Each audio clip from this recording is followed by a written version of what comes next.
Môre julle en is my weer so lekker om vanoggend saam met julle te kuier hier tussen koffie en genade. Ek is Lisel van Sail en vir die volgende 2 ure gaan ons weer lekker saam kuier. So die afgelope paar weke het ons 'n bietjie gepraat oor jou winterseisoen. En laas keer het ons 'n bietjie gepraat van is jy 'n problem solver of veroorsaak jy probleme in jou lewe. Nou vandag begin ons met 'n hele nuwe tema en ons gaan nou 'n bietjie praat oor blom in gesonde verhoudings. So vanoggend het ek vir Nadia Pretorius hierso. Baie welkom Nadia. Dankie Lisel, dankie vir die geleentheid om saam met jou te kom kuier en ek hoop almal gaan die oggend saam met ons geniet. Yes. En ek en Nadia gaan nou 'n bietjie praat oor verhoudings en hoe belangrik is dit om gesonde verhoudings te hê. Ons gaan 'n verskillende elemente praat oor verhoudings. So kom kuier lekker saam, kry vir jou 'n lekker koppie koffie of tee en ek is nou weer terug. Welkom terug. Vanoggend kuier ons so lekker hierso tussen koffie en genade en ons gaan 'n bietjie praat oor om gesonde verhoudings te bou. So ons as mense is gemaak om in verhouding te wandel. Ons is verseker nie robotte en die Here het ons juis so gemaak. En dit was die hele doel van hoekom hy ons gemaak het, is want hy wou eers 'n verhouding met ons gehad het. Maar dit is ook dat ons as mense, dit is deel van ons menswees. En dit is ook dat dit vir jou 'n sense of belonging kan ek sê gee. En dit is so 'n belangrike deel van ons menswees. En veral vir ons as vrouens. Vir ons is verhoudings ongelooflik belangrik. Waar mens nou weer kyk vir die mans, is dit gewoonlik hoe dit gaan by sy werk. As dit nie so lekker gaan by sy werk nie, dan gaan dit nie so lekker met die pappas nie. Maar vir ons vrouens, as die verhoudings nie lekker is nie, dan is dit of dit elke aspek van jou lewe affekteer. So ons is gemaak om in 'n community te wandel en hulle het ook al bewys dat mense wat in 'n community is, baie gesonder is, of dit maak jou letterlik, geestelik, fisies en emosioneel gesond as jy in 'n gesonde community wandel. So mense wat alleen is, ek weet nie of jy dit ook al agtergekom het nie, Nadia, mense wat alleen is baie meer depressief natuurlik en hulle het al letterlik bewys hoe dit jou kan siek maak. Het jy dit ook al gesien in jou lewe? Definitief Lisel, ek moet sê, ek dink ons almal gaan deur een of ander tyd in jou lewe waar jy alleen voel, maar sodra jy jou omring met mense wat vir jou omgee en wat jy voel jy behoort, maak dit regtig 'n verskil. En dan besef jy, maar ek's eintlik nie alleen nie. Ja. En ek dink verhoudings en mense wat jy opbou is regtig so belangrik vir jou, vir jou welstand, vir hoe jy voel oor jouself. Ja. Jou sense of belonging. Ek dink dit is so belangrik. Ek weet nie of jy dit ook al beleef het nie in jou lewe, en mense gaan verskillende seisoene maar in jou lewe deur. En daar was seisoene wat mens meer alleen is, en dan sal weer seisoene wat jy weer vriende kry. En ek voel ook half partymal, dis soos die hartklop hoe die Here vir jou ook lei. Wie is die mense wat jy kan vertrou in jou lewe en wie nie? En dit is ook waar mens dan agterkom, as mens nie regtig gesonde vriende het nie, hoe dit jou letterlik as vrou wees, en dit het actually ook met jou selfbeeld 'n groot rol. Het jy dit ook al agtergekom dat, want ek dink dit is soos ons vir mekaar beamoen en jy het iemand wat vir jou guns toewens, nie, dan doen dit iets aan jou siel. Waar as jy kry en jy is omring met mense wat jaloers is en afbreekend is, dan is dit letterlik of dit jou siel ook skade maak. Nee, ek stem definitief saam. Ek dink juist nou daaraan dat vriende bou jou karakter, dit bou jou denke, dit beïnvloed selfs jou keuses en natuurlik jou selfbeeld. Ja. So ek dink dit is uiters belangrik om jou te omring met mense wat regtig in jou kraal is en wat daar is vir jou en wat opregte intensies het om jou vriend of vriendin te wees. Ek het ook al self agtergekom, as ek by mense is wat oor negatief is en wat half nie die son oor jou laat skyn nie, dan laat dit 'n slegte gevoel by jou. Dit maak jou negatief en teenoor mense wat lief is vir jou en wat regtig jou beste intensies en die beste vir jou wil hê. Dis net twee verskillende dinge. So, ek dink vriende en die mense met wie jy jouself omring is regtig baie belangrik. Ja, weet jy, en die tipe mense wat jou omring het so 'n groot invloed in 'n mens se lewe. Want as jy bietjie kyk na jou vriende, wat die tipe vriende is wat jy aantrek, dan gaan jy ook sien hoe dit 'n invloed het in die tipe mens wat jy word. Presies wat jy nou sê. Want dit beïnvloed jou denkwyse. Dit beïnvloed naderhand hoe jy die wêreld gaan sien, hoe jy gaan praat en die insprake en dis hoekom dit so belangrik is en ek wil vir ons sommer 'n skrif lees en ek dink hierdie skrif is so tot toepassing van dit. In 1 Korintiërs 15 vers 33. Do not be so deceived and misled. Evil companionship corrupts and deprive good manners and your morals and your character. En dit wys net weer eens hoe belangrik is dit, nê? Wie laat jy toe in jou binnekring? Ja. Ek moet sê dit is ook iets wat met tyd kom en met wysheid, met die ouderdom, want as jy jonk is, dan neem jy almal in en almal is jou vriendin. En dan kom jy agter uit ervarings uit. Jy kan nie almal vertrou in jou lewe nie. Jy het mense in jou lewe nodig wat vir jou omgee en wat vir jou uitkyk. En sekere goed kan jy met sekere mense deel, ander kan jy nie. So dis baie belangrik. Ek stem saam met jou wie jy in jou binnekring inlaat. Sekere mense kan jy naby aan jou, ander is nog steeds vriende, maar jy kan nie jou diepste geheime met hulle noodwendig altyd deel nie. Nee, verseker. En dan dink ek ook aan wat in die Bybel staan, yster sluip yster, vriende vorm mekaar. En ek dink as mens dit in jou agterkop hou, dan sal dit goed gaan met jou en jou verhoudings en met die mense wat jy toelaat in jou lewe. Ja, en weet jy wat, ek dink ook gaan ook baie uit jou ervarings, waar jy seker ook vandaan kom, nie? Want die skoolelement, dink ek, het nog 'n groot invloed in hoe jy ontwikkel, hoe jy die lewe sien, en dis waar jy maar eerste plek vriende maak. En joh, dis my eintlik hartseer om te sien ook, ek meen, jy het ook kinders nog, ek dink, nog op laerskool en ek het nou hoërskool en laerskoolkinders gehad, en die element wat vir my baie of wat jy nou kan baie sien in vandag se skole is daai selfsugtigheid en hoe dit 'n effek het in die emosionele kapasiteit van jou kinders en veral nou op tienervlak, nee, hoe gevaarlik is dit om dan daai verkeerde vriende in jou lewe toe te lok. Maar wat ek ook agterkom het is baie keer dan is dit juis omdat jy nog so vulnerable is en jy verstaan nog nie hoe die lewe werk nie. Nou probeer jy nou maar in jou samelewing half inpas, so jy mimiek al wat jy sien om jou.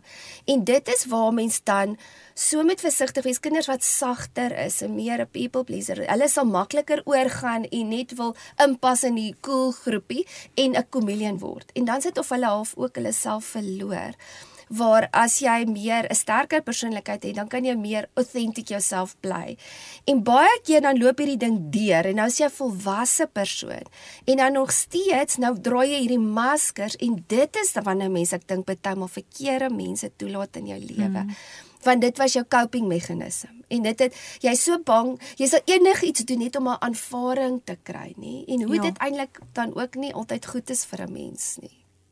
Ja, nee, definitief. En ek dink daar's 'n leemte vir baie van ons as ouers ook partykeer, is dat ons nie van kleins af ons kinders sekere vaardighede leer nie. En ek glo ons sal later ook daaroor praat, maar ek dink dit is belangrik want mense het 'n natuurlike styl van hoe jy met mense is. Soos jy sê, party is people pleasers, ander is meer assertive en staan op hulle regte en kom partykeer bietjie meer kras oor as wat jy moet. En mens dra dit na jou lewe. Ek self weet, ek is van kleins af 'n people pleaser. En ek het dit op die harde manier geleer, dat jy nie altyd net kan toegee nie, nie net altyd die oulikste mens kan wees nie. Partykeer moet jy nee sê. Partykeer moet jy op jou regte staan, om ook 'n goeie vriendin te wees vir iemand anders. So ja, dit is belangrik om baie vaardighede in 'n verhouding ook te leer, sodat jy suksesvolle verhoudings enig kan hê, want verhoudings op sy beste kan moeilik wees. En sien die ding is ook nie, geen mens is dieselfde nie. En dis hoekom, ek dink nie daar's 'n vak wat mens vir jou kinders kan leer. Dis hoekom, dis wat jy sê so waar van, ons as ouers is veronderstel om daai skills vir ons kinders te leer. En ek het al hoeveel keer gesien, met maatjies en so, dan kan jy dadelik agterkom, hierdie ouer het inspraak in hierdie kind se lewe. Of jy kan sien, luister, hierdie kind word net gelos. Want dit is ook waar jy jou kind moet leer met regulering. Wat is okay, wat is nie okay nie. En ook dan om vir hulle daai gesonde boundaries te kan stel, om soos jy sê, want mens kan so maklik 'n people pleaser raak.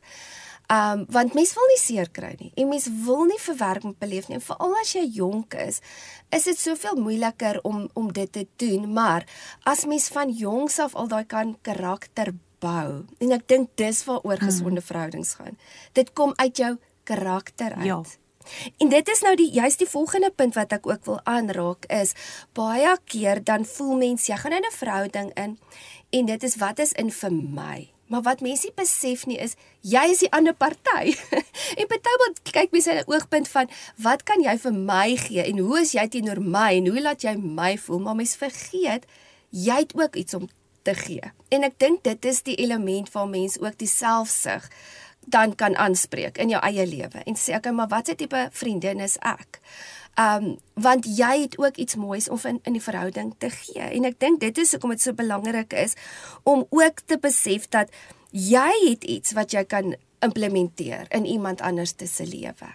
Definitief, nee, definitief. Mense het, daar soos jy sê, daar's definitief twee partye in 'n verhouding, andersins sou ons nou nie 'n verhouding nie gehad het nie, nê.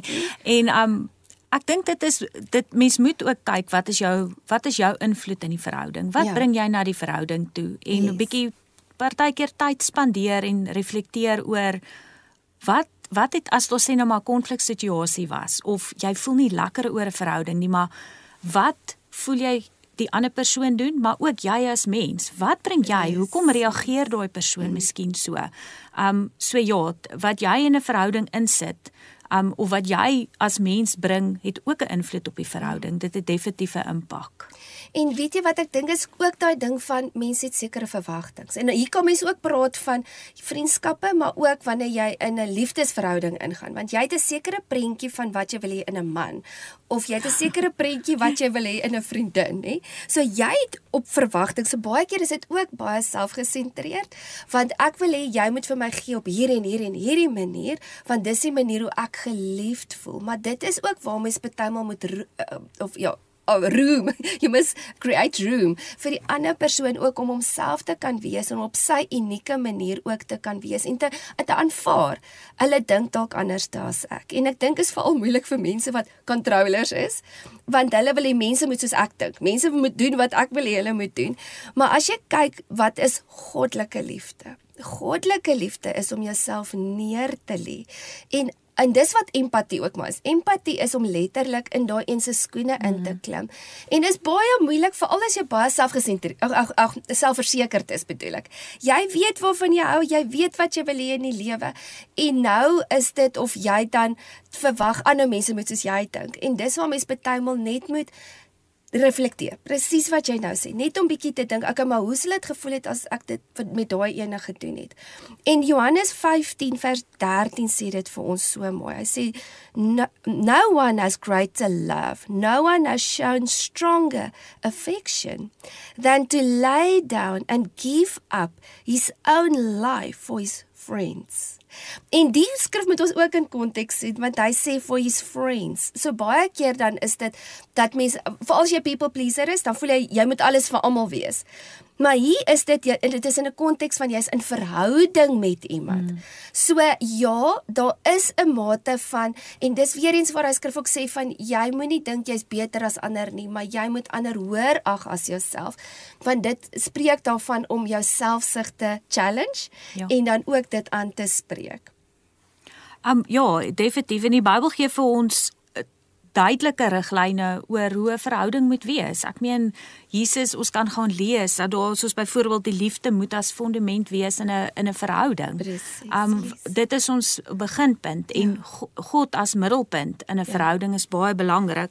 En dan praat hy ook van respek. Ons moet respek hê vir mekaar. Dit is so belangrik om wederwysige respek te hê, en soos wat jy nou gepraat het van die selfsug.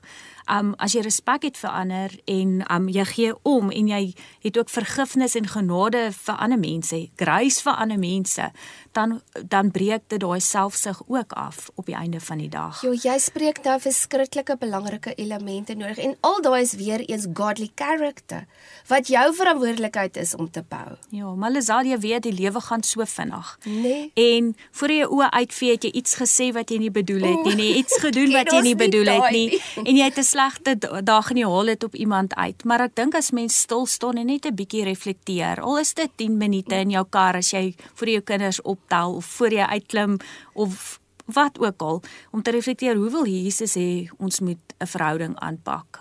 Dink ek dit kan net tot ons almal se voordeel wees en ons kan in vrede saamleef want dit is tog wat mense wil hê op die einde van die dag, om in vrede met mekaar te leef.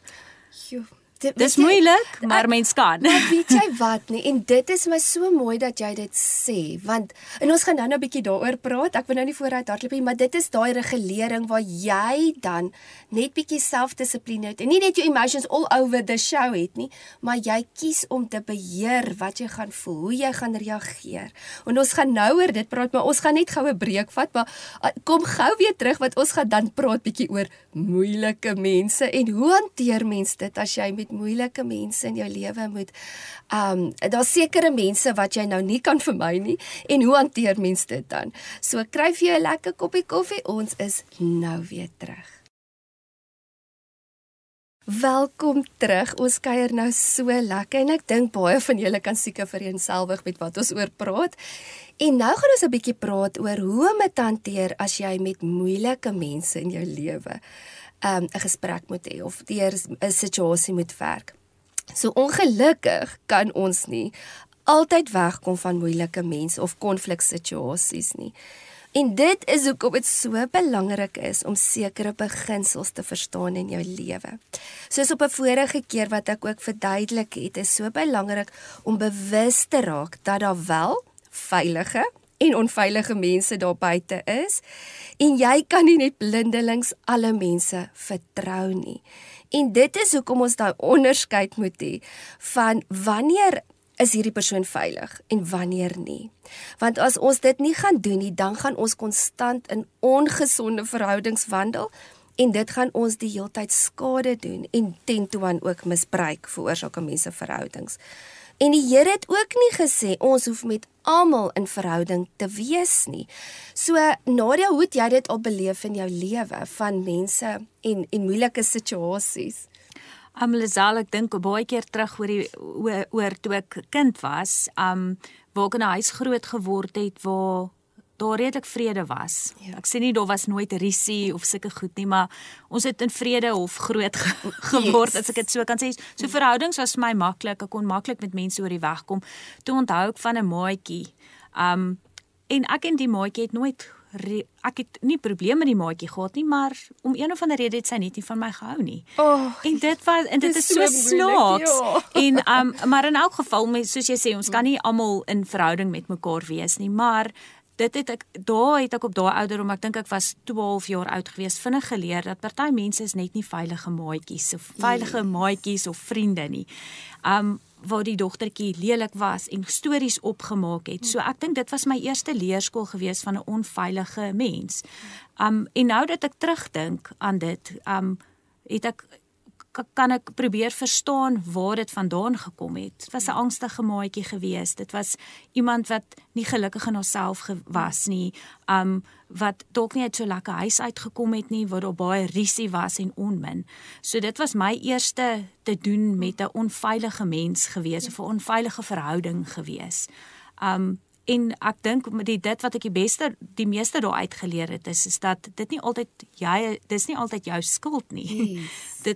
Daar gaan baie aan in daai persoon se lewe wat hom maak soos wat hy is, en wat hom 'n onveilige mens maak. Net so. Ja. En weet jy wat, is so 'n belangrike aspek wat jy nou hier noem, want omdat ons partymal onsself deur ander mense sien, en veral as jy so jonk is, nie? So jy kry half jou beeld van hoe mense jou besief. En dit is wat dit so moeilik en so seer maak, want nou kyk jy vir jouself deur daai ene se beeld en laat dit jou nie lekker voor jouself nie, maar en al wat jy sien is, daar's fout met my, ek is lelik, ek is vieslik, want mens trek dadelik hy woorde aan, nie? En hoeveel vrouens sit nog met daai brokenness en daai seer, wat eintlik heeltemal uit konteks uit was.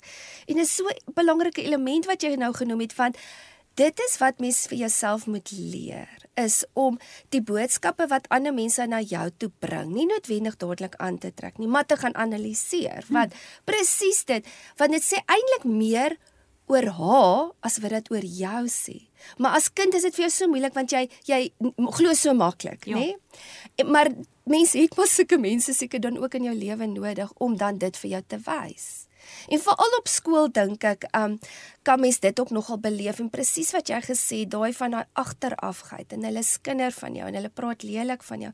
En wat eintlik dit die seerste maak is mense sal aannames maak oor jou, en stories van jou versprei, of dinge van jou sê, en ek praat nou nie net eers maar van kinders, ek praat van groot mense ook, en dan hoor jy hierdie storie wat soos met die telefoontjie by jou uitkom, dan is dit al so verdraai, en so uit konteks uit, dat jy nie eers weet wat om daarmee te maak nie, en jy kan nie eers jouself verdedig nie, en dis eintlik wat so gevaarlik is van daai tipe mense, maar ook om agter te kom dat mense wat nie okay is met hulle self nie, hulle gaan ook nie okay wees met ander mense nie. Definitief, ja nee, want ek dink daai seer in hulle maak dit vir hulle so moeilik om verby die aanval en die lelik wees te sien.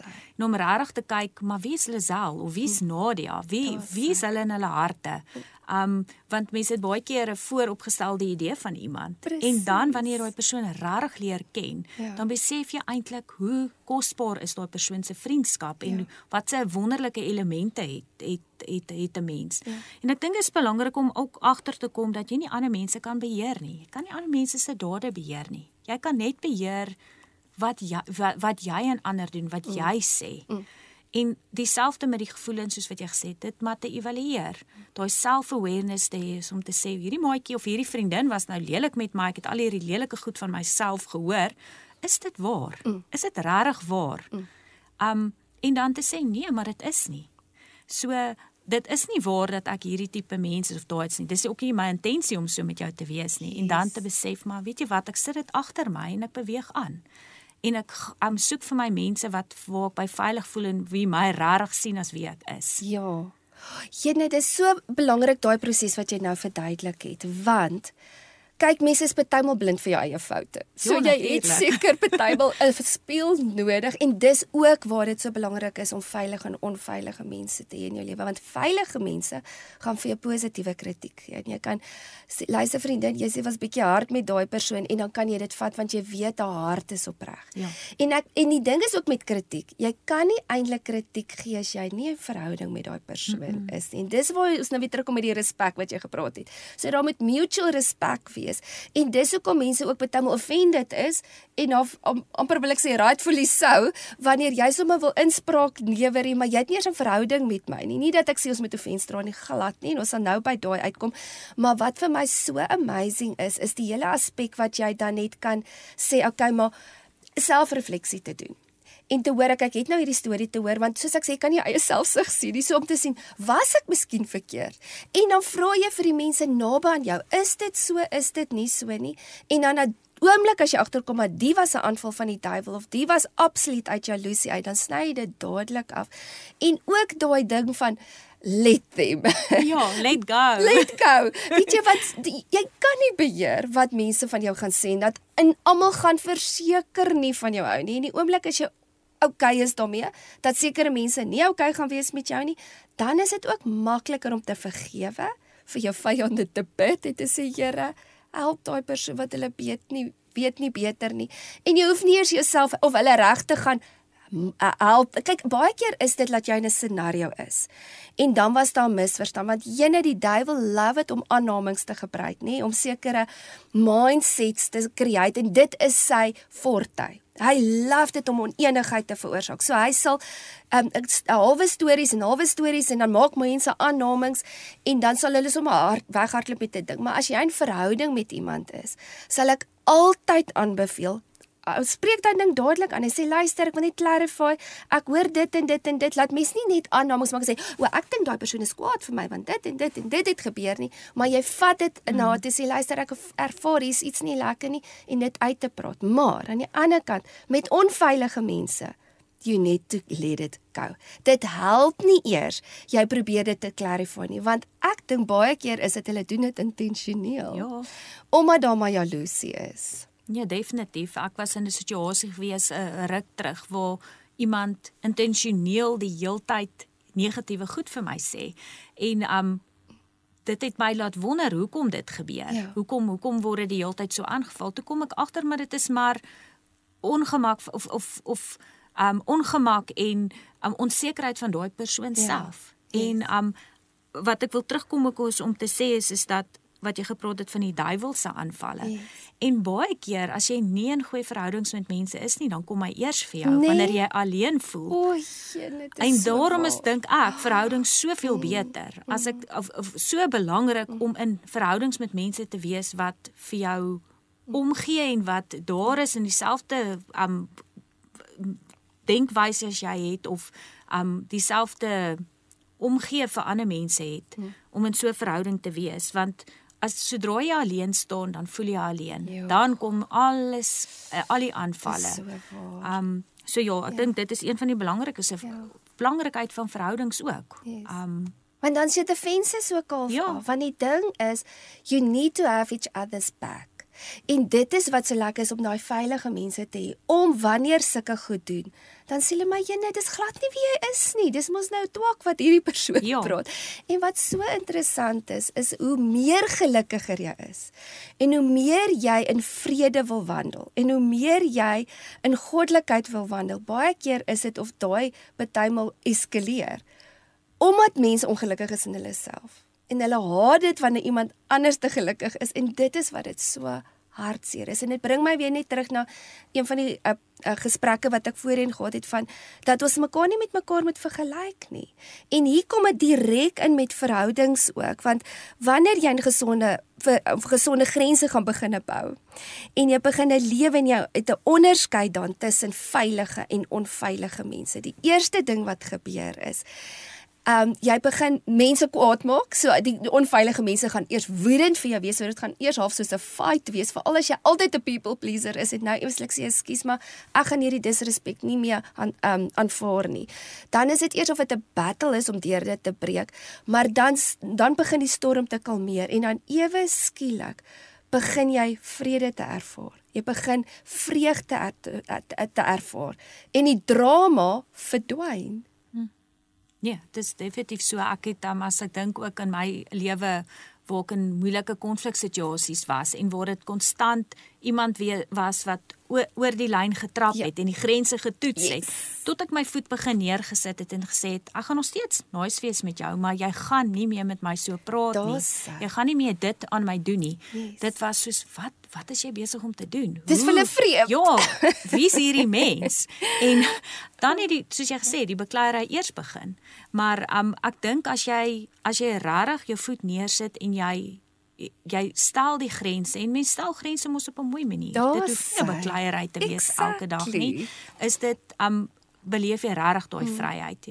Dit is asof alles wat swaar is op jou net afgehaal word, en jy is 'n ligter mens, en jy het weer perspektief. Jy kan weer dinge in 'n mooi dink en mooi sien wat jy moet doen in verhoudings. Jene, Nadia, weet jy wat, ek kan duidelik in my eie lewe kan ek dit sien. Kyk, ek het baie vroeg al begin leer, want ek het nie baie grense goed verstaan toe ek jonk was, kan ek dit so stel. En ek het seker eers hier op 24, 25 van hierdie boek gehoor, van Dr. Henry Cloud en Townsend, en daai het my lewe getransformeer. En die eerste keer toe ek 'n boek lees, het dit nie vir my sin gemaak nie, maar wat ek baie goed kan onthou is, ek was konstant ongelukkig. Ek was konstant geworried, want ek was so ingestel om almal om my gelukkig te hou, en dit het my so seer gemaak as iemand anders seer gekry, want ek het hulle seer ook aangetrek.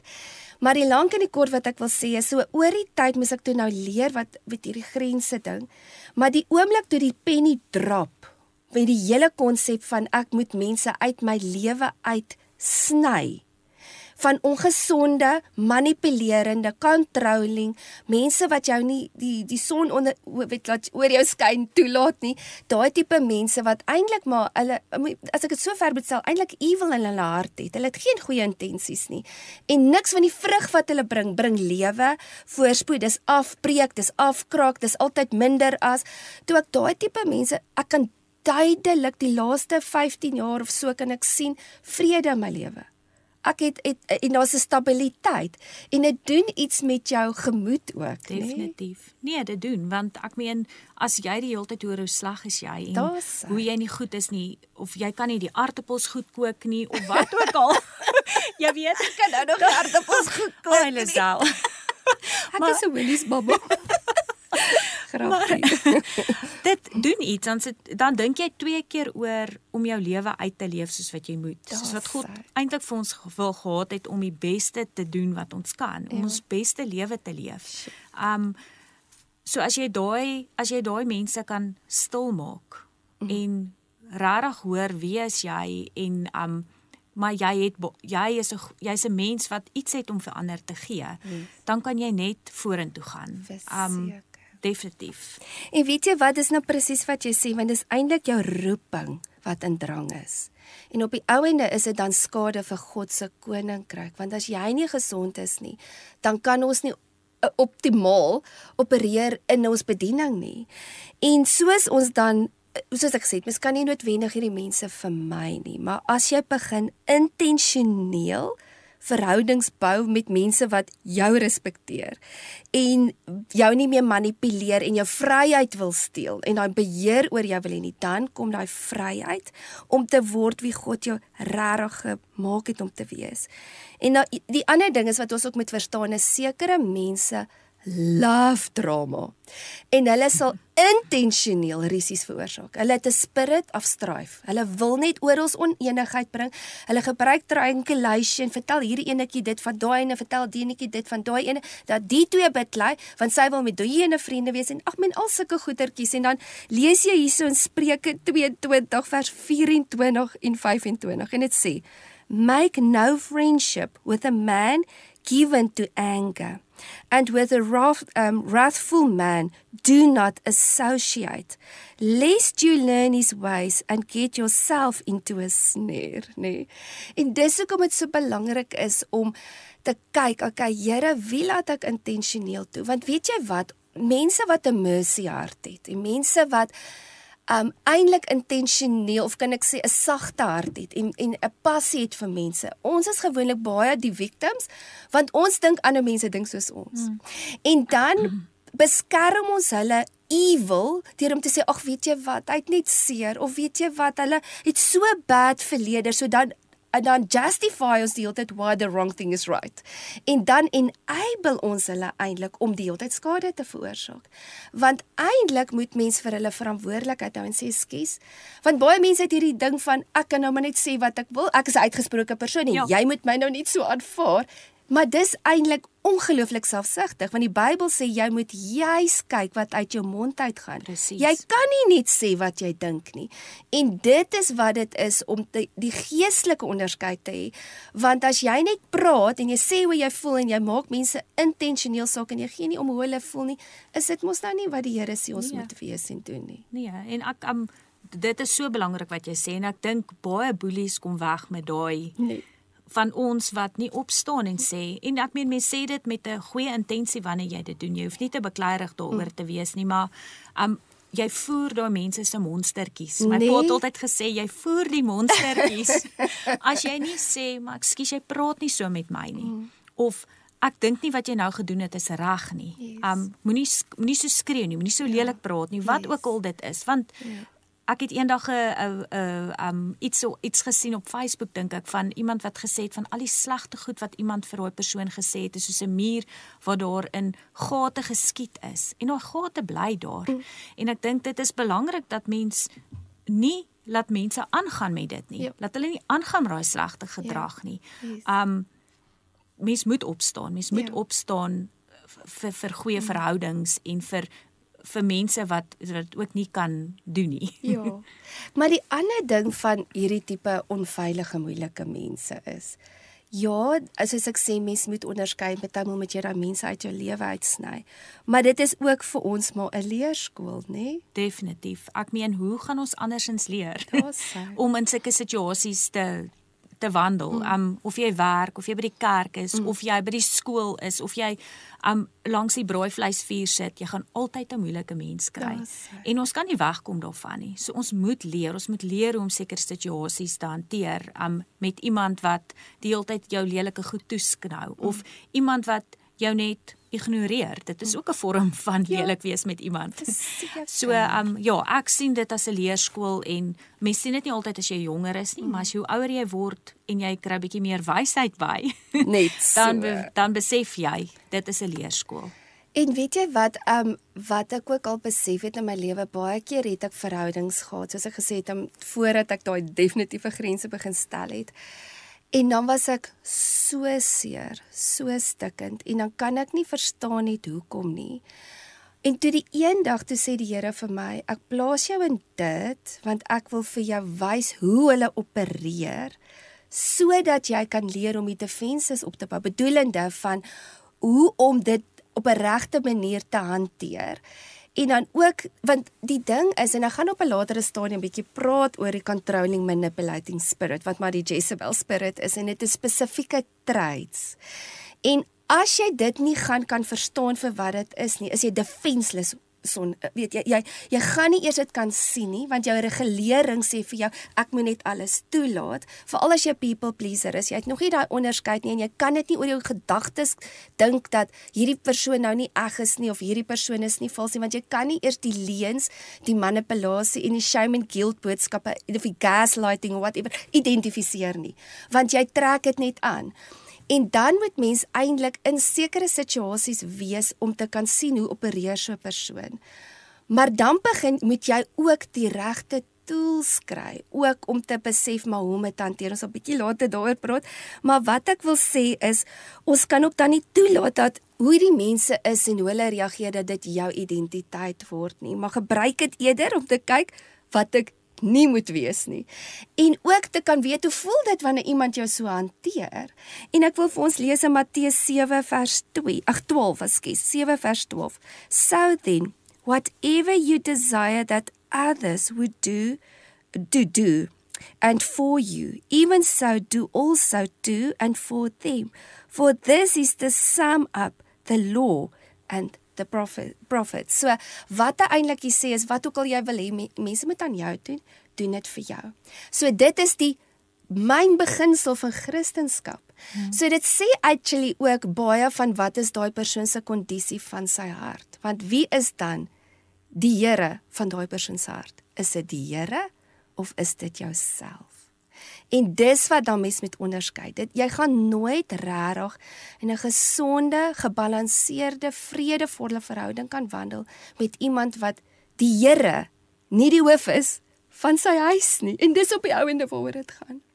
Want as jy regtig God liefhet, gaan ek nou intentioneel jou wil sleg hanteer. Nee, ek gaan begin respek hê vir jou. Maar die ander ding wat ons ook moet agterkom is, ons moenie laat hierdie ons bitter maak nie, maar beter. Ja, en ek dink dis partykeer moeilik om dit agter jou te sit. Maar soos jy gesê het, as jy weet wat die Here vir jou in gedagte het en wat hy wil hê hoe 'n verhouding moet lyk, en dat ons in vrede met mekaar moet leef en in liefde met mekaar moet wandel, dan dink ek kan mense definitief baie makliker agter jou sit en aanbeweeg. Yes. En nie laat dit 'n impak op jou lewe hê, negatiewe verhoudings nie. Dis so. En ons gaan net gou-gou weer 'n breek vat en dan gaan ons 'n bietjie praat oor hoe om dit te hanteer as jy met moeilike mense te doen nie. Maar ek wil net ook daai sê, want dis presies wat Romeine ook sê. Romeine sê, so ver as wat jy kan, lewe in vrede met almal om jou. So ons gaan bietjie nou daai aspek bietjie bespreek na hierdie koffiebreek. Ons is nou weer terug. Julle welkom terug, ons kuier so lekker. Ek en Nadia praat 'n bietjie vandag oor gesonde verhoudings en ook hoe om dit hanteer as jy moeilike mense in jou lewe het en wanneer jy bytelmal in konfliksituasies is. So, hoe jy 'n mens hanteer, sê baie oor wie jy is as mens. En dis so 'n belangrike element van mens wees, is hoe jy mense natuurlik om jou beheer. En elkeen van ons verskil. Sekere van ons praat makliker, sekere van ons praat nie so maklik nie. Van ons is ekstroverte, van ons is introverte, maar dit is ook so belangrik dan ook om te verstaan wanneer jy in moeilike situasies is, hoe om dit dan reg te hanteer. Want daar's natuurlik 'n regte manier en 'n verkeerde manier. So die eerste element, Nadia, wat ek nou al agtergekom het, as mens kom met moeilike konfliksituasies, is om daai geheim te snap tussen respond en react. Want baie keer as jy nou seer is, dan dadelik jou impuls is en al jou filters en jou defense mechanism sê ek moet attack of ek moet beskerm of ek moet mure opsit en jy wil dadelik oorgaan in aksie. Ja. En dis daar betuimel wat jy jouself net moet gryp en terugruk en sê, wag net so oomblik. Ja, ek moet sê ek ervaar daai ook baie, want jy wil baie keer dadelik iets sê. Hulle praat altyd van die caveman reaksie. Ja. Jy wil dadelik gaan en die ou met die stomp oor die kop slaan en dan is die probleem opgelos. Ja. Maar ja, dit is baie belangrik om terug te staan en net eers 'n paar sekondes te vat en te dink, wat gaan hier aan? Hoekom is hierdie persoon so moeilik? Wat gaan in hierdie situasie aan? Voor mens net oorgaan en reageer. Yes. En dit is nie altyd maklik om 'n situasie, veral as daar 'n konfliksituasie kom, dit te analiseer nie, maar ek dink as mens gaan luister en jy gaan bietjie dink oor wat die persoon sê en bietjie tussen die lyne lees, dan gaan dit ook vir mens makliker raak om wel 'n oplossing vir hierdie probleem te kry. Ja, weet jy wat, en ek dink is ook weer eens met daai wanneer jy selfregulering al geleer het, want hierdie ding kom nie van self nie, want onthou jou default setting is dadelik om te reageer, dadelik om kwaad te word, dadelik om offense te vat, dadelik om terug te attack, nie? En dit is letterlik iets wat jy moet leer. Dit gaan nie van self gebeur nie. So, en dis ook wat so amazing is. Nou hierdag lees ek ook 'n skrif en ek kan nou nie presies onthou presies, maar dit sê dit basies van, dit was in Johannes 15 waar hy praat van ek is die wynstok, julle is die lode en jy moet in my wees. En as jy nie by my ingeplant is nie, gaan jy dit nie kan doen nie. En daar gee hy eintlik vir ons die antwoorde. En dan praat ons nou van Galasiërs 5:22 wat ons praat van die vrug van die Gees, van selfbeheersing. So ja, jy kan mens sonder God seker probeer leer en aanleer wat jy wel moet doen, maar die Heilige Gees speel ook hier 'n rol. En dis ook weer eens daai ding van, Here, help my om my aksie sodat ek kan beheer oorneem, want wat gebeur is, wanneer iemand betuimel jou wil intimideer, sê nou maar, of manipuleer, hulle wil jou eintlik rattle, so hulle wil jou beheer steel. Ja. Maar die oomblik as jy jou beheer kan reguleer, dan het hulle eintlik geen mag nie. Definitief, want dit is presies wat hulle wil doen, hulle wil jou heeltemal omgooi, maar ek dink ook wat belangrik is dat jy geduld moet hê in daai situasie. O, dis so. Want geduld maak dinge net beter.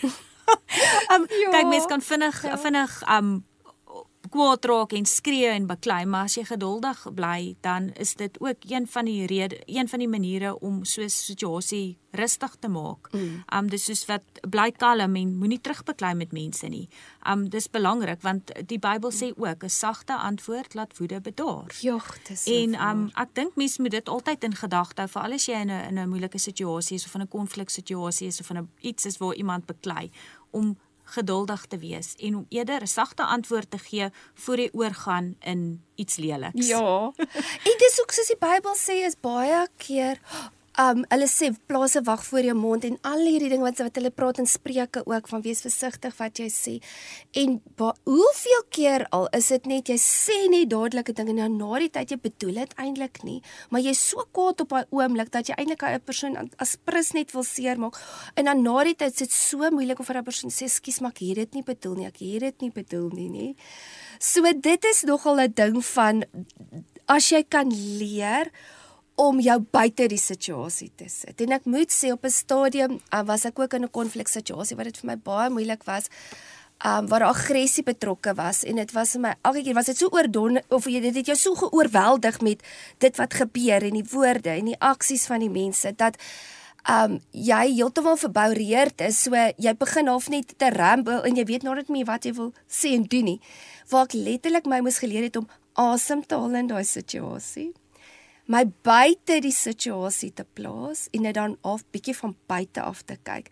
En dit is dan want jy moet jou beheer eintlik hou, want dit is wat beteken van selfbeheersing, is wanneer ek myself kan beheer, bedoelende ek is nou ontsteld, maar ek kies letterlik vrede. Ja. So dis nie 'n gevoel dan nie, die gevoel is die mekaar hier binne, maar jy kies vrede in daai situasie.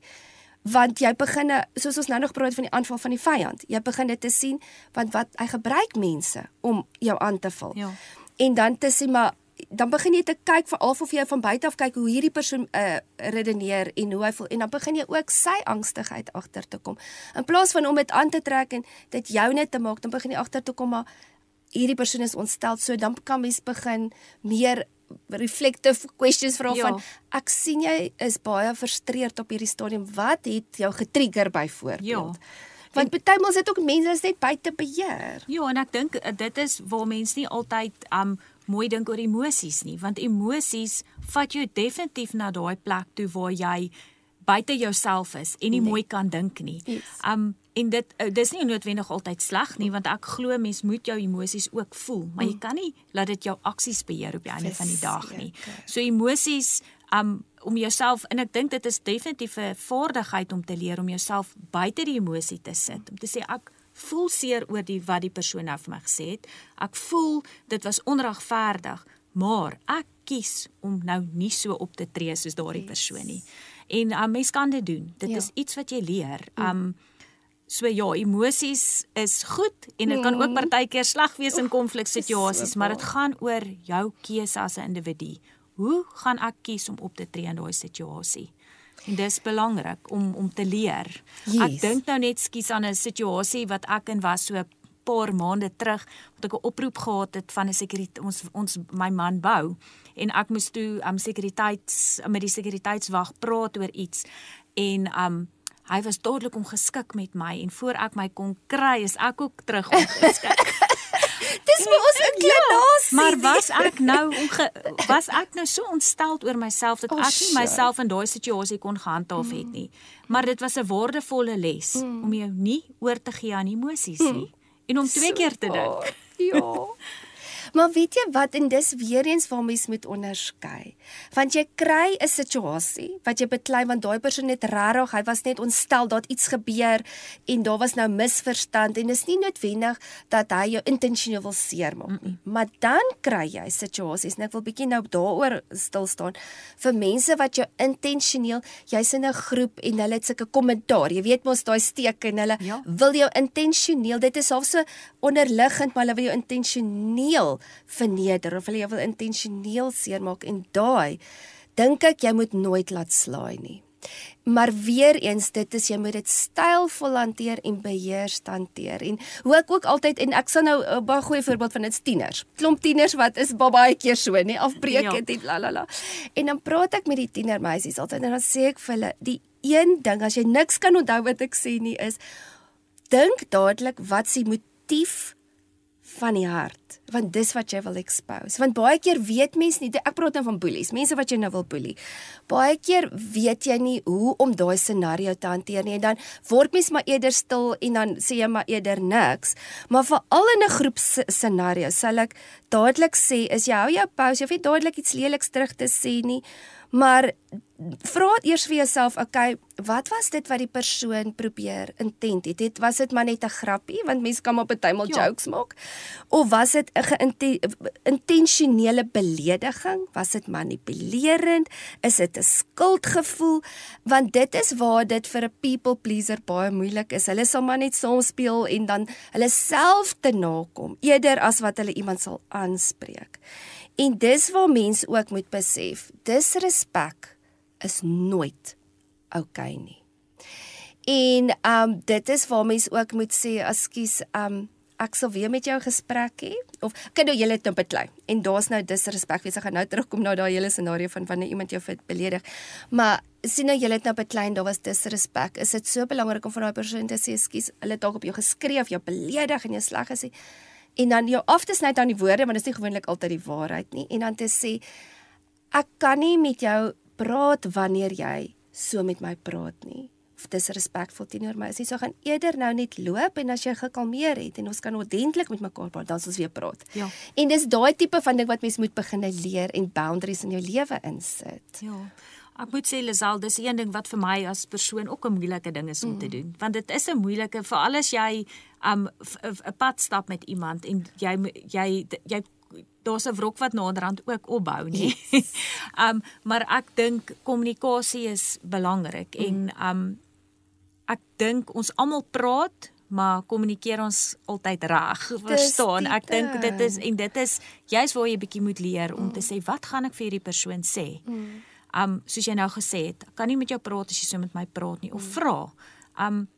Ek kom agter jy sê die heeltyd lelike goed vir my. Wat is jou intensie daarmee? Daar's hy. En dit is presies dit wat ek dan praat, nou daar's 'n groepscenario en jy voel daai verkleinering. Is dit partymal om baie stil, eers net vir 'n sekond net doodstil te bly, want hulle kyk mos nou hoe reageer.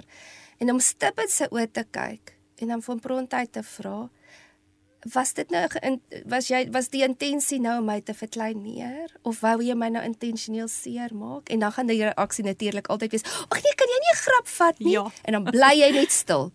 Want dan weet hulle jy het hulle nou op weet jy you called it. Ja. Want die ding is 'n manipuleerder wat intentioneel mense wil manipuleer en verkleineer.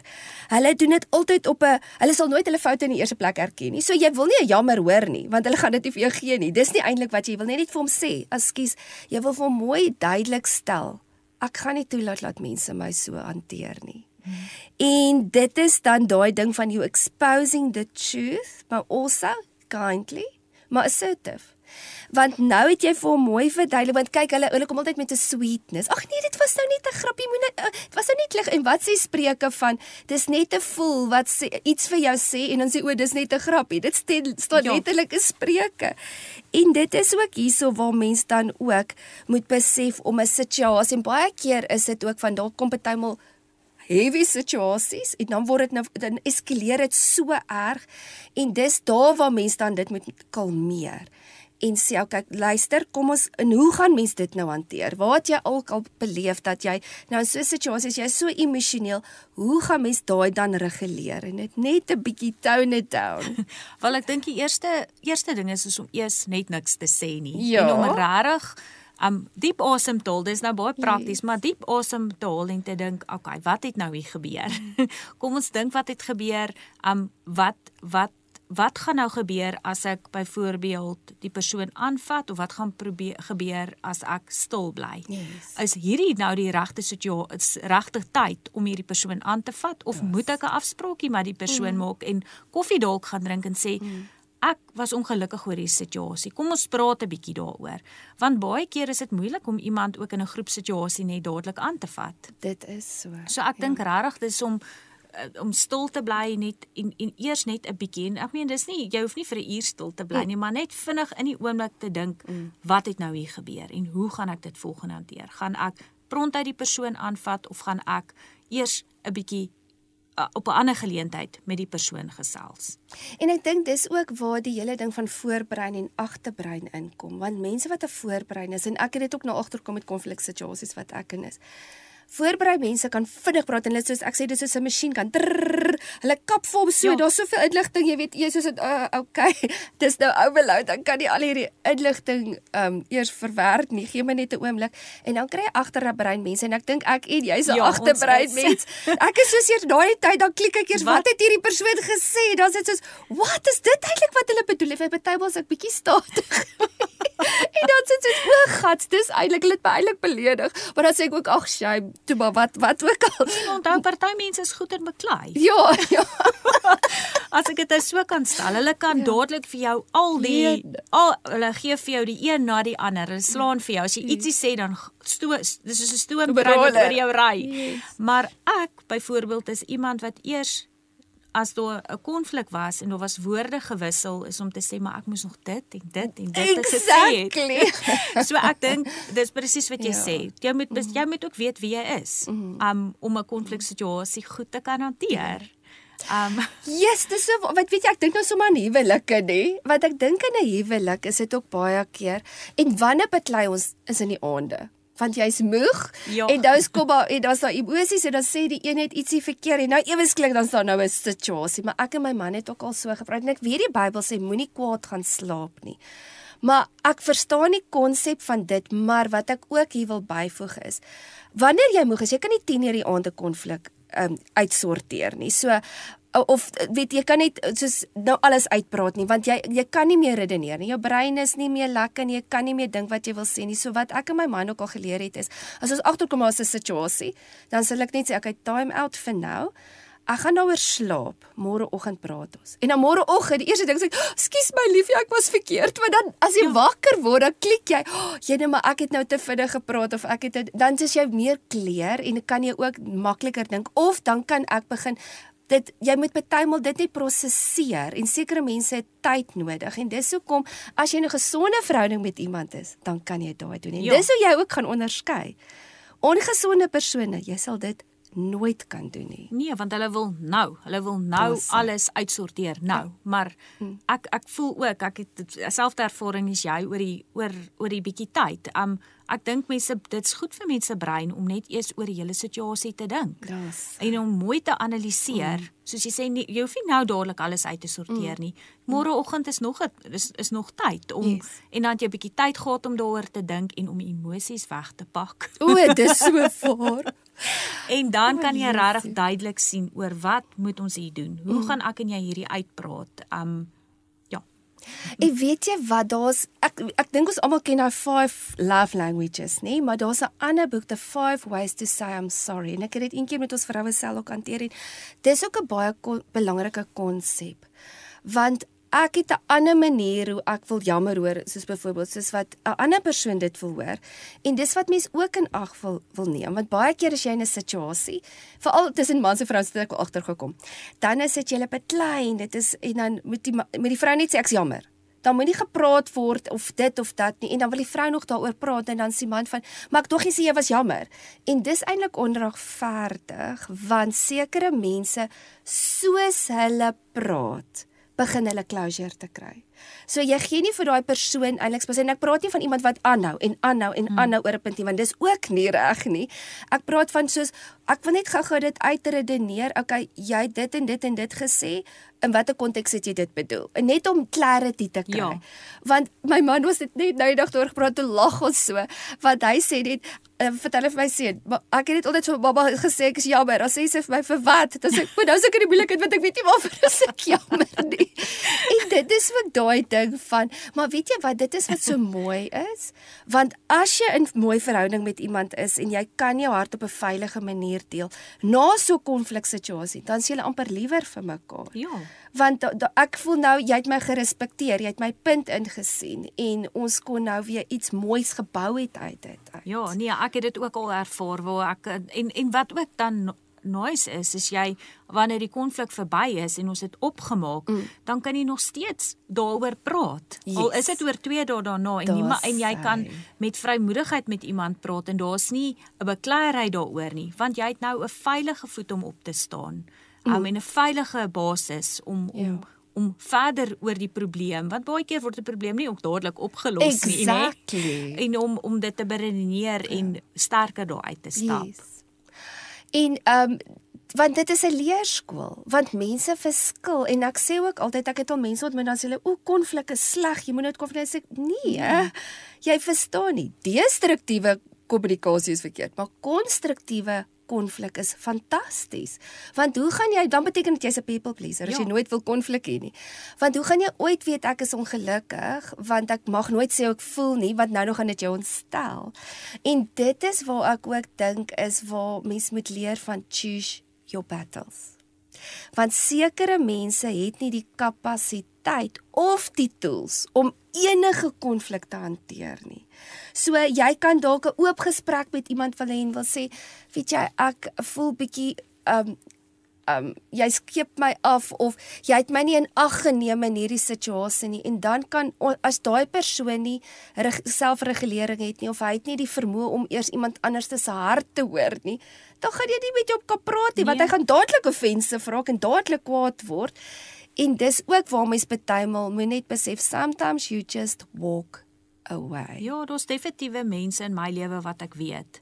Met sekere persoon kan ek iets uitpraat en aangaan en die ander persone, dit is wat dit is. Dit help nie jy redeneer nie, hulle weet beter, hulle weet altyd alles. So dan, soos jy sê, loop weg. Dit help nie om in konflik met so 'n persoon te gaan wat nie wil hoor nie, wat nie wil beter doen nie. Wat nie dinge met jou wil uitsorteer nie. So choose your battles definitief. Mens moet onderskeid neem. Onderskeid vat vir wie ook al jy mee deel. Ja, want ek dink daar's seker ook mense wat nooit hulle foute wil herken nie.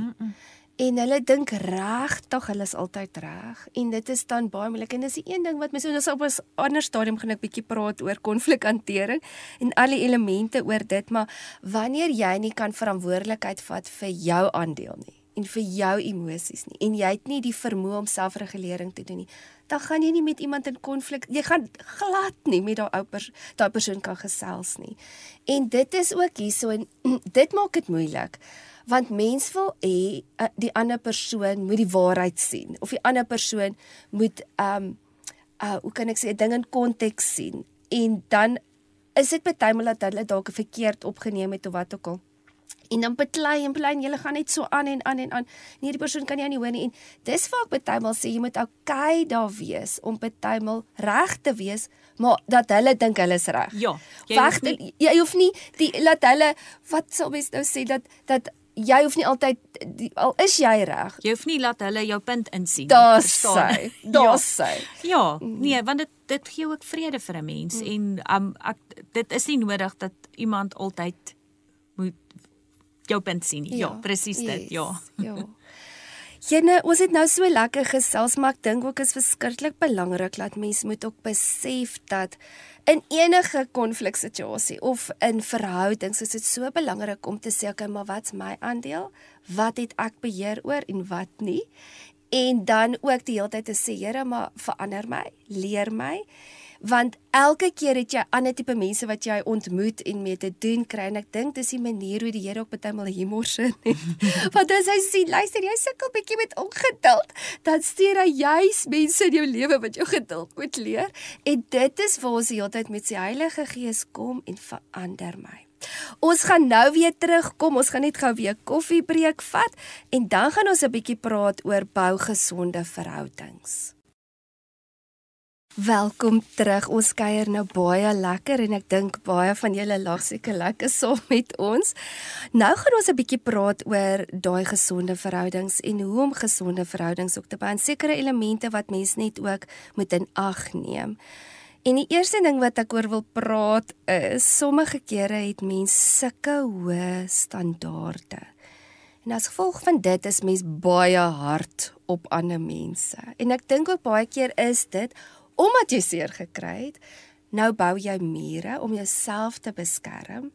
Maar ook, ek dink, kom ook partymal in, daar's verskillende elemente as mens nou daaroor praat, en ons gaan op 'n ander stadium gaan ek 'n hele gesprek hieroor, maar baie keer kan dit ook uit 'n hart uitkom van perfeksionisme, van alles moet net so perfek wees, en jy moet daai en so wees, dan is jy nou okay.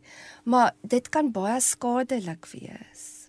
Verseker, ek het al met mense omgegaan wat perfeksionisties is en minder perfeksionisties. En daai reëls, ek sê altyd dit die perfeksionisme as sulks is nie noodwendig 'n probleem nie, maar dit is wanneer daar te aankom wanneer hy 'n probleem raak. En dit het baie keer 'n impak op 'n verhouding, want jy voel jy word versmoor in die verhouding, want jy het al hierdie standaarde waaraan jy moet voldoen en sekere boksies wat getik moet word voor jy nou reg is en my vriendin kan wees byvoorbeeld. Maar ek dink as mens bietjie teruggaan en jy kyk bietjie meer na empatie, en jy probeer empatie ontwikkel in 'n verhouding, om regtig aan 'n ander persoon se skoene te staan, en te weet waar kom hulle vandaan, dan help dit ook om jou verhouding te bou, en 'n meer gesonde verhouding te hê op die einde van die dag met iemand. Yes. En ek dink dit gaan ook baie keer oor mense se perspektief. Want mense kyk partymal uiterlik na jou en dan het hulle 'n prentjie en 'n judgement en alle mense kyk op verskillende maniere, uit verskillende brille. En dan neem hulle sommer aan dis wie jy is, dis hoe jy is en o, jou lewe is so wonderlik, jy verstaan nie wat swaar kry nie, of hulle het dalk ook en dis ook weer eens daai ding van jy gee nie vir iemand anders te ruimte om, en daar's nie vryheid in so 'n verhouding nie. Want jy moet die heeltyd so bevorm, en wat vir my so funny is, as mense sulke hoë standaarde is, hulle kan self nie eers daarby uitkom nie, maar almal om hulle moet nou hierdie kan ek sê, hierdie standaard nou handhaaf. En dit is nou presies waar jy sê van ook, partymal is dit net ook nodig om net weer bietjie terug te staan en net bietjie grace te en daai empatie te, want as mens dit nie gaan hê in 'n verhouding nie, dan gaan jy mense baie seer maak. Ja, en ek dink self-awareness is ook een van die belangrikste komponente in verhoudings. Want kom ons vat die voorbeeld van 'n perfeksionistiese persoon. Alles moet reg wees, maar hulle het nie altyd 'n verstaan van wat is die impak wat hulle het op die hele situasie nie. En dit is wanneer dit moeilik raak, want die persoon wil net alles perfek hê, maar jy dryf jou man naderhand teen die mure uit. Hy kan nie reg inkopies doen nie, hy kan nie reg praat nie, hy kan nie reg ry nie. Niks is reg nie. En dit maak dit moeilik, want hoe moet dan beteken dit jou man as 'n voorbeeld moet die hele tyd sy besoppens wees. Hy kan nie net wees wie hy is in die verhouding, en dis tog wat 'n mens wil hê. Op die einde van die dag is dat wanneer jy in die verhouding is, moet jy veilig kan voel en wil wees wie jy is. En nie, dit is so waar wat jy sê, en daai grace element wat jy ook mense of ruimte gee dat hulle kan foute maak. En weet jy wat, nou het jy praat van man en vrou, maar ek sien dit ook met ma en dogter. Ek en dis nou nie noodwendig nou vriendskapverhouding, maar dis tog 'n verhouding, 'n gesonde verhoudings te bou. Is die ma's wat so, jy moet 'n manier hê, jy moet nou dit, jy moet nou dat, en ek kan nou veral sien met 'n tienerdogter in die huis, so ek partymal op my lippe moet, want jy wil net heeltyd sê, hoeveel keer het ek nie nou gesê jy moet hierdie opruim nie, en waar mense ook maar partymal net kyk, is ek die hele tyd besig om demands uit te deel? Is ek die hele tyd besig om vir almal net te vertel om my wat hulle verkeerd doen? Or do I speak the truth in love? Ja, want as jy ook oorkorrigeer die hele tyd, dan demp jy aan 'n mens se gees, né? Presies. Ek meen, almal is nie ewe netjies nie. Nee. Byvoorbeeld, so dis wat jy sê, gee ek die hele tyd orders uit, of laat ek 'n bietjie gaan vir daai persoon om ook te wees, sodat 'n gesonde verhouding tussen jou en jou dogter is, byvoorbeeld. Dis jy die hele tyd op haar gaan wees, en haar die hele tyd, jy moet dit, jy moet dat, gaan daai persoon nie meer in 'n verhouding met jou wil wees nie. En waar's die fun element? Presies. Mens, in so 'n verhouding is daar nooit fun nie, en ek sê ook altyd, a marriage that has fun together stays together. As jy, en ook met jou kinders, want nou gaan die kinders uit die huis uit, hulle gaan niks met jou te doen wil hê nie, dan wonder jy, ook wil my kinders nie by my kuier nie, want dit is daai element van ons moet, en dis waar ons die balans moet hê. Is mens moet, en is ook nie dat mens sê jy moet jou kind net los nie, dissipline is verseker belangrik, maar dis nou wat jy gesê, daai te. En waar mens net partymal jouself ook moet leer van, weet jy wat, daar mense kan maar foute maak en is okay, maar dit gaan daaroor is om terug te gaan en vir iemand te sê ek is jammer as ek 'n fout gemaak het. En dit is maar waar daai grace element dink ek 'n groot impak het in verhoudings, nê. Ja, en om jammer te sê vir iemand vat baie van 'n mens, maar dit is tog so belangrik. Nie net vir die ander persoon nie, maar vir jouself ook. Om te erken, hoorie, ek moet humble wees hier, so ek het 'n fout gemaak. Is ek belangriker as die verhouding, of wil ek in 'n verhouding met hierdie persoon wees en 'n beter verhouding? Want tog as ek het al gesien, as iemand vir my sê hulle is jammer, dan kan ek baie meer respek vir daai persoon as wat hy net nie jammer sê nie. Of as ek vir iemand jammer sê, dan dink ek dit is goed. Jy moet jammer sê, jy moet, ek meen, soos wat jy wil hê iemand moet jou vergewe, moet jy ook kan vergewe. So jammer is 'n goeie komponent. Dis moeilik, maar ons moet dit kan doen. En nie net eers vir jou vriendin of vir jou man nie, maar selfs vir jou kinders. Om te sê, weet jy boetie, mamma was nou lelik geweest.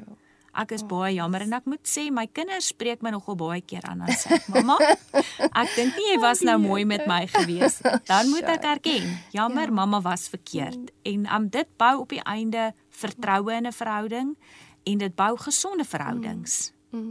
Weet jy wat's ook vir my baie mooi, as iets jou gepla het en jy het na iemand toe gekom en gesê, luister, ek wil net hierdie aspek met jou bespreek en jy deel jou hart.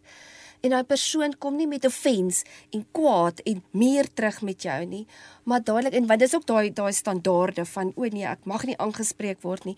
En hy persoon kom terug en sê, Jene, dankie dat jy eerlik was met my. Ek waardeer jou opregtheid en dankie dat jy hierdie situasie, dan sê soos in wat? Want dit is dan volwassenheid. Ja. En dit is so mooi. So mense het nie altyd nodig om hard te wees op mense en mense, maar okay, dis nou aan die een kant nie, nou kry mense aan die ander kant die people pleasers. So kom ons praat 'n bietjie met hulle, want hulle vergewe weer te maklik en hulle laat te maklik mense weer oor hulle loop. So die ding van 'n people pleaser is, ons moet leer dat ons nie alles vir almal kan wees nie. En dis hoekom dit so belangrik is om te leer om nee te kan sê. En wanneer jy nee sê, is dit nie wreed nie. Dit hang af, kyk as jy nou ongeskik is, en jy is net mislik, en wat ons het dit nou klaar bespreek, die hele ding van jy's hard op mense, jy's die hele tyd krities met hulle, maar wanneer jy iemand sê, ekskuus, maar kan regtig jou nou nie help met dit nie, of ekskuus, ek stem nie regtig saam met dit nie, of daai het my ontstel, dan is dit ook 'n manier hoe jy dan kan sê hoe jy voel, en dan baie keer, dan wil jy terugtuins, want jy dink, nou was ek te hard, of nou het ek dit verkeerd gesê, of ek mag nie sê hoe ek voel nie, nou gaan ek daai persoon seermaak. Ek dink tog mens kan sê hoe jy voel, en ek waar dit inkom is in kommunikasie, want kommunikasie gaan nie net oor woorde nie. Yes. Dit gaan oor baie meer as net woorde, dit gaan oor hoe jy lyk wanneer jy met iemand praat, hoe jy klink, en ek dink klink is die belangrikste in kommunikasie. Jo, dis 'n want jy kan vir iemand sê, jy is ek hou nie van hoe jy met my praat nie, of jy kan sê, ek dink die manier waarop jy met my gepraat het, was nie vir my mooi gewees nie. So die manier hoe jy met iemand praat, hoe jy klink wanneer jy met iemand praat, is so belangrik, en ek dink as jy dit kan bemeester, veral vir 'n people's pleaser, dan gaan kommunikasie ook vir jou makliker wees, en hoe om assertive te wees. Assertive gaan nie oor skel en skree nie, dit gaan oor om iets vir iemand op 'n mooi manier te sê, en om respek so af te dwing op ander mense.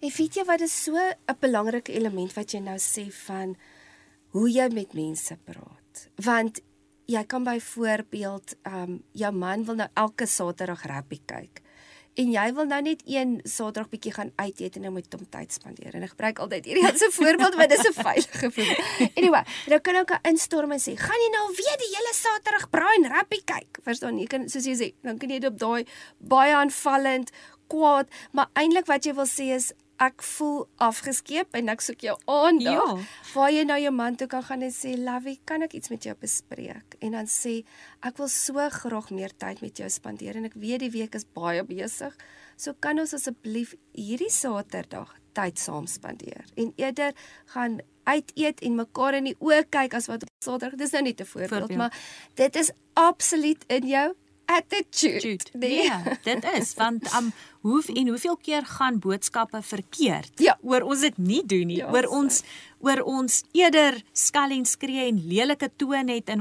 ons stem, as wat ons dit net op 'n mooi manier vir iemand sê. En dan dink ek 'n ander ding wat so hand in hand loop, is luister. Hoe luister ons as iemand werklik praat? In 'n verhouding, of as jy met iemand praat, luister jy om net te antwoord? Of luister jy om regtig te hoor wat daai persoon vir jou wil sê? Yes. Want dit veroorsaak ook konflik. En weet jy wat, dis ook op ons huwelikskampe dat ons altyd wil sê, okay, nou moet julle vir mekaar sê hoe julle voel, ons al hierdie tools gedoen, en dan sê ons vir die een party, hulle moet nou vir die ander, as hy naai gepraat het, wat het hy gehoor? So dis daai reflective listening, nie? Van, okay, so ek het gehoor, jy sê dit en dit en dit, hoeveel persent is ek reg? Dan sê die persent, nee, jy is net 20% reg. Eintlik is dit. Want mans byvoorbeeld dink logies en vrouens dink emosioneel.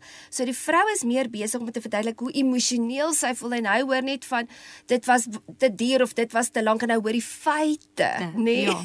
Dis presies wat jy sê. En eintlik wil ek net sê, ek het alleen gevoel. So wat mens wil sê. En weet jy, 'n ander element nie, van as mens praat van mense nou, weet met konfliksituasies, is ons voel partymal, ons weet beter en ons voel altyd ons moet ander mense reg help, nee. So dit kom partymal uit 'n goeie motief van jou hart. So ons wil die raad gee en soms is dit wat ons ook dan keer laat ander mense op hulle manier groei en leer, want ons wil voorsê, nê? En ek dink dis ook 'n groot element in verhoudings, hoekom op 'n partymal miskommunikasie en bekleierery is, want ons kan nie onderskei wanneer om betrokke te raak en wanneer om nie betrokke te raak nie. So ons is partymal besig om ander mense te beheer. Ja, en dit is eintlik so maklik om na die ander kant toe te gaan en eerder vra vir die persoon te vra om te sê, ek sien jy sukkel met dit, maar wat, ek gaan nou vir jou 'n paar vrae vra, wat dink jy, hoe kan jy dit dalk anders te gedoen het? Ja, dis so. Of wat in jou omgewing kan jou help om hierdie op te los? Enige vrae wat die persoon laat dink, want mens wil tog in 'n verhouding hê, jy moet self leer, self ontdek. Yes. Daar's natuurlik ook 'n plek vir raad gee, maar dis soveel meer ryk en as jy saam op 'n oplossing kan kom, yes, as wat jy net bossie is en vir mense wil voorskryf. Daar's hy. Jy moet dit so doen, nie? Ja. Veral met ouers en kinders, nie? Jy wil vir hulle sê hoe om dit te doen. Jy wil vir jou man sê hoe om dit te doen. Jy moet so, gaan stop met julle en ek moet lag. Ons praat altyd van die bestuur. As ons by 'n tolhek kom, dan wil ek altyd vir my man sê, gaan staan daar, want dis die kortste ry en hy gaan staan altyd by die langste ry. En daar moet ek myself intentioneel beheer. En dan blyk dit so, want ek maak so oor my mond, want ek weet ek moet nou net niks sê nie. Laat hom toe om te bestuur nie sy wil. Laat hom toe om by die verste parkering te gaan stop. Laat hom toe. Hy's 'n man, los hom.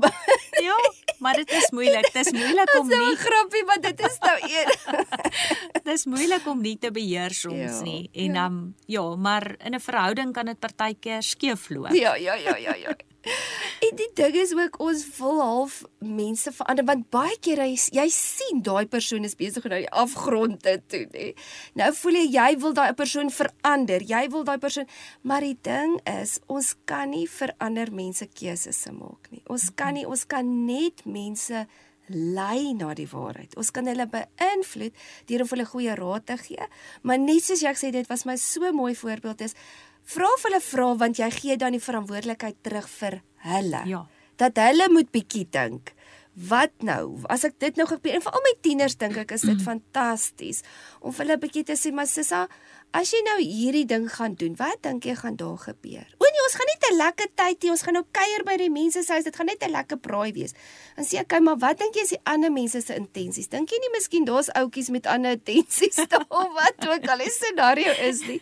Maar dit is ook hier waar mense vir mense vryheid gee, dat hulle self kan wees en op hulle manier te groei en te verander. Ja, en onthou, elkeen se situasie is anders. So jy kan partykeer dink daai raad gaan goed wees vir hulle, maar dit is nie noodwendig altyd in hulle situasie moontlik nie. Daar's en dan aan die ander kant, party mense wil nie hoor nie. Ja, daai hardkoppigheid. Hulle wil nie luister nie, hulle wil nie 'n raad hê nie. So dan is dit eintlik vir hulle 'n baie beter leerskool om hulle koppe te stamp. En dan self te reflekteer oor wat het Lisel of wie ook al gesê oor hierdie situasie. En miskien moet ek dit oorweeg. Ja.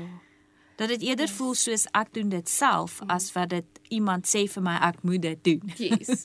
En sekere mense moet juis hulle leer deur ervarings. En ek het ook gesien, elke kind van my was anders. Die een moes ek gelos, ek moes vir hom raad gee, dan moes ek hom gelos het, laat hy self sien kom klaar, en dan het dit vir hom sin gemaak, want soos hy dit doen, dan hy dit begin deurdink, en dan het dit vir hom sin gemaak. Ander kind is weer van sien. Hy wil sien hoe doen ander dit, dan weet hy nou, kyk dis hoe dit gedoen moet word. En dis waar mens ook weer eens daai kruis moet hê. Elkeen van ons is anders en ook net aanpasbaar te wees en ook te besef. Jy gaan nie met almal in hierdie wêreld deur die weg kom en dis okay. En daar's sekere mense wat deel is van jou tribe en seker is nie. Dit is presies hoe ek daaroor dink en ek sê altyd almal hoef nie jou beste vriend of maatjie te wees nie, maar jy moet respek hê vir daai persoon. Ja. Dit keer jou nie om respekvol teenoor ander mense op te tree nie. En dit is 'n baie belangrike element vir my in 'n verhouding. Ons kan nie noodwendig mal wees oor mekaar nie, maar ons kan respek hê vir mekaar. Ons kan mooi praat met mekaar. Ons kan mekaar se sieninge insien of nie, of dit net te laat gaan. So dit is 'n baie belangrike konsep vir my om jy hoef nie met almal noodwendig beste vriende te wees nie, maar respek is nog steeds belangrik in 'n verhouding. Dit is so waar. En ook daai ene wat mens partymal net sê van okay, let's agree to disagree. Ja. En seker mense kan daai glad nie doen nie, maar dis sometimes jy net sê we agree to disagree. Vir alles het kom by geestelike onderwerpe. Ja. Ek al baie keer sê ek listen, let's just agree to disagree. Want jy kan niemand oortuig van wat hy moet glo of dink of wat ook al nie. Nee, dit is 'n saak vir elkeen. En baie keer as mens met 'n so 'n persone is die saadjie eers geplant het, sal hulle later oor die situasie dink en self besluit oor wat ook al moet gebeur. Yes.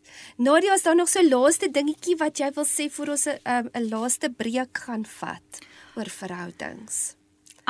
Verhoudings is vir my baie belangrik. Ek dink dit is iets wat ons almal moet na-streef om goeie verhoudings met mekaar te hê. Ek dink nie soos wat ons in die begin gesê het, die God het ons gemaak om alleen te wees op hierdie aarde nie. Hy het dan vir Adam 'n maatjie gegee. Och, Jesus. En hy was baie mal oor haar. So ja, ek dink wanneer dinge verkeerd gaan in mense lewe, is wanneer jy alleen is en wanneer jy die meeste aangeval word. So ek dink dis belangrik om mense in jou binnekring te hê wat vir jou omgee, wat dieselfde waardes het, dieselfde geloofsoortuigings hê wat vir jou die lewe beter maak. Want dit maak jou gelukkig. Dit gee vir jou dit voel dat jy geborg voel. Verhoudings is iets waarop jy kan bou elke dag. Sjoe. Ag, dit was so lekker om saam met jou te kuier. Ons gaan nou so 'n laaste breek vat en dan gaan ek net met julle afsluit dat ek so vinnig weer saam met julle 'n paar punte deurwerk waaroor ons ver oggend gesels het. Ons is nou weer terug.